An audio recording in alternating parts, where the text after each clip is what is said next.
This summer, I am learning to be still. Despite the longer days and bright skies, I'm trying to take time to slow down and turn inward, much like I would during the winter months. This practice of stillness and mindfulness not only helps me ground myself, but helps me strengthen my connection with the natural world.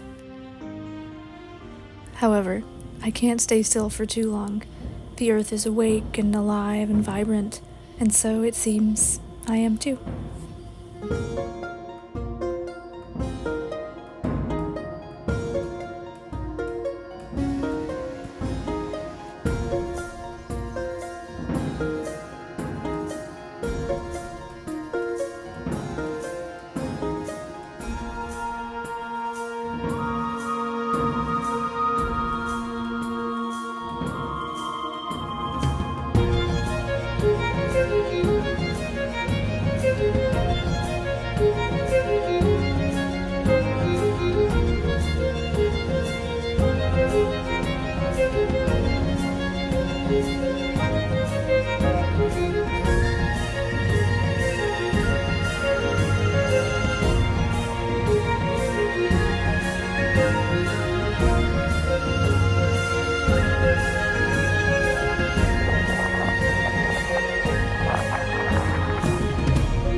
To be still, this isn't the first concept that comes to mind when I think of summer. Summer embodies the outward, bright energy of the sun. The earth is awake and alive, calling us to venture outside of ourselves. I believe in working in sync with the seasons. I always have, and summer is no different, but at times it can feel a bit overexposed and overwhelming.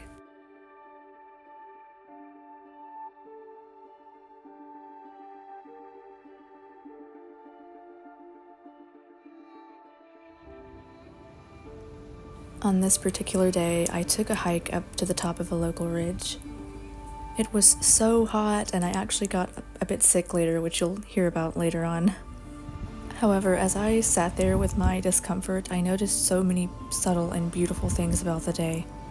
The thick, sweet scent of pine needles, the sun sparkling like a diamond through the lush canopy overhead, the clouds turning purple with the promise of rain, and the beautiful blue mountains in the distance. And despite the heat and the sun beating overhead, I was greeted by a cooling eastern wind. Sometimes we only acknowledge our connection with nature during dire moments. I am certainly guilty of this. So as the wind welcomed me like a friend on that hilltop, I made a little promise to slow down more and be more mindful of my connection to the earth. This trip, in a way, felt like a revival to me, and now I realize that there is beauty in stillness.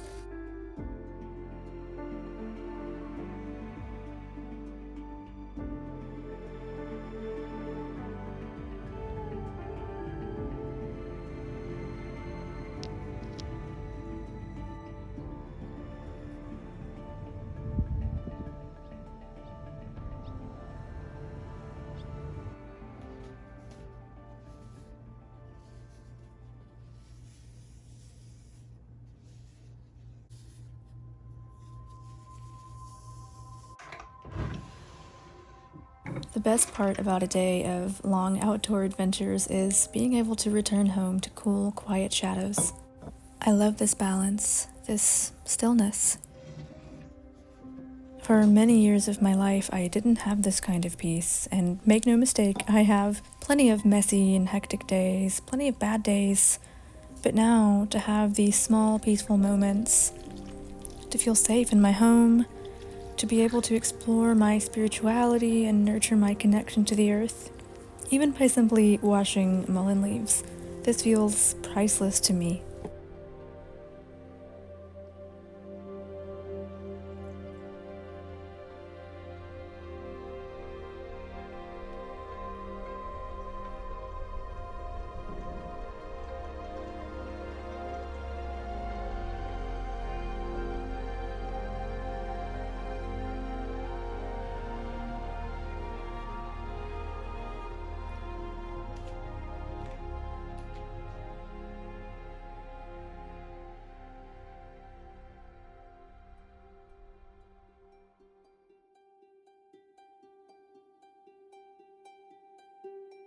Good evening, you guys. I've had a pretty busy week over here.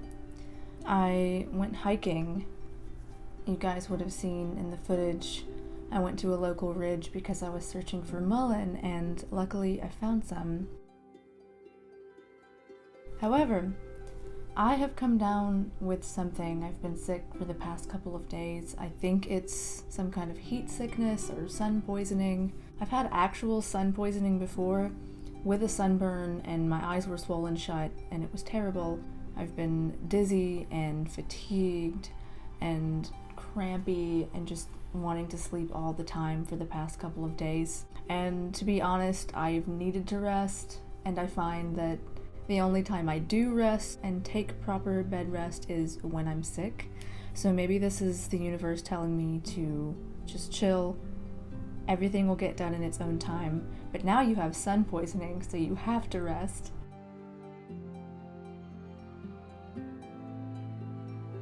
But I did want to sit here and just tie up some talking points for this week's video because I've been so busy. I find that the summer can be really intense and that there is so much to work with all of a sudden. There's so many herbs to work with, local plants to study, and if you're into herbal medicine and you want to work with fresh material, now is the time where everything is awake and it feels like you don't even want to sleep, you don't want to miss any of it.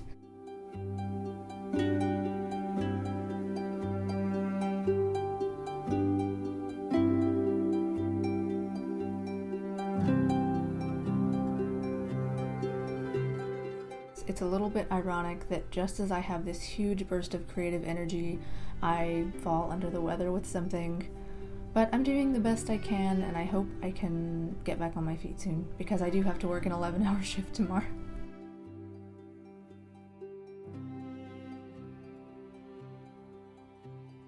I'm working with a couple of herbs this week, including mullein, which I went foraging for, mugwort from my garden, and feverfew. I mentioned in my little update video that I had tons of feverfew just going rampant in my little back garden, and I've just let it go. But today I found a good use for it because a few minutes ago I found a tick in my hair, which is terrifying, by the way. I'm really good at hiding my nerves. So on that terrifying note, I just went ahead and prepared a fresh hair rinse with some feverfew and dried lavender, two herbs which are supposed to repel insects and ticks. And then the mugwort that I planted last year has just reseeded everywhere. It is an invasive species.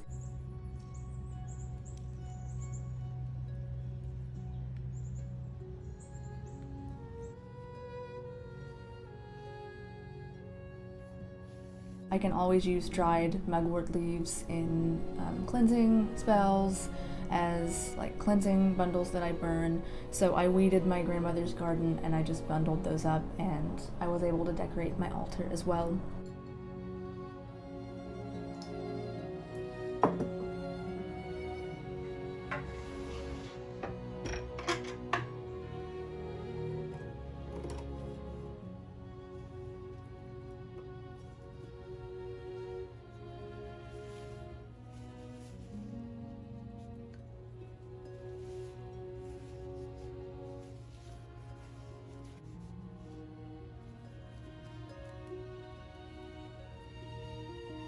Even though it's a nuisance, I love mugwort. I think it's mysterious and beautiful, and it's such a huge symbol of the goddess for me.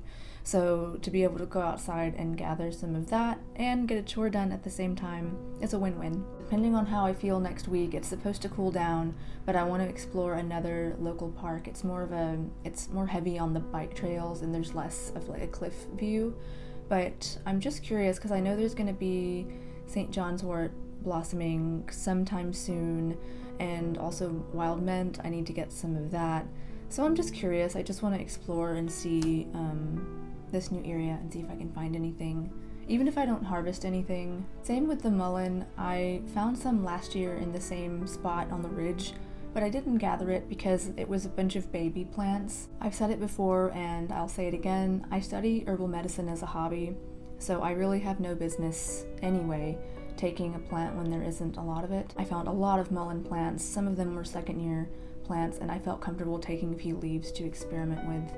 Since this is just a personal hobby, and at the end of the day, if I have throat or lung complaints, it's a lot easier to drive to the supermarket and get a box of echinacea tea or chamomile tea or what have you.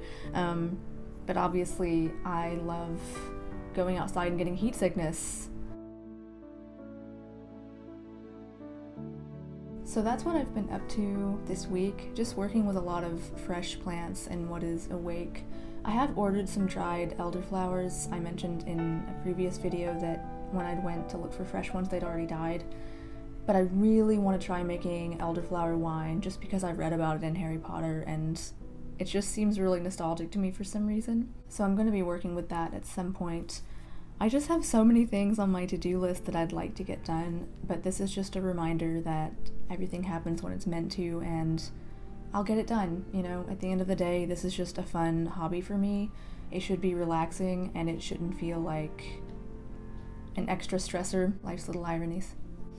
Okay, it's just about 7. I'm sure the hair rinse is cool enough by now, so I'm gonna go wash the ticks out of my hair. I am so excited to continue my herbal studies this summer. It comes and goes. There are times when I feel like what I'm doing is completely pointless, but then there are other times where it's like a beacon to me. It's like my guiding light in a way, and I feel like I'm really meant to walk this path. And I had that feeling today. I thought all paths lead to this one, and I don't know exactly where I'm going. Do any of us, you know? But this feels good to me. And it's crazy because even now as I talk about it, as I talk about wanting to study herbal medicine and share it with people and even creating these videos, I feel a lump rise up in my throat. Oh. And I think it's important to pay attention to the physical sensations when you talk about something. And for me, it's like a relief to be able to talk about this stuff and share it. And yeah. I think I'm just gonna leave it there.